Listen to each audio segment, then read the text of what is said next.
আপনারা লক্ষ্য করেন যে কেন্দ্রের বিজেপি সরকারের আনীত জাতীয় শিক্ষানীতি 2020 ইমপ্লিমেন্ট করেছে রাজ্য সরকার।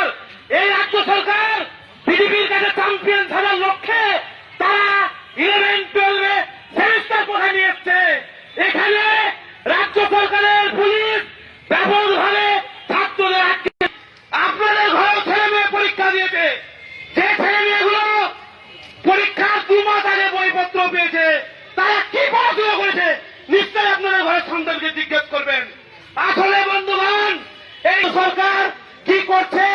এই শিক্ষাকে বেসরকারীকরণের নীল নকশা হিসেবে বোর্ড পরীক্ষা তুলে দিয়েছে। আজকে অবাক লাগছে, আমরা যে আসে তখন কেন বড় বড় 5 স্টার হোটেল ভাড়া করা হয়, মিলিটারি এলেই কেন স্কুল কলেজ বন্ধ হয়, মিলিটারিদের জন্য আপনার সেই শর্ট সার্কিট, আপনার সেই আমরা কি দেখে মনে হচ্ছে রোহিঙ্গা পাকিস্তান থেকে এসেছি? আমরা এসেছি শিক্ষার দাবি নিয়ে। আপনারা দেখলেন 2016 সালে প্যানেল বাদ করে দিয়ে অসংখ্য টিচারকে বিপদের মুখে ফেলে দেওয়া হলো।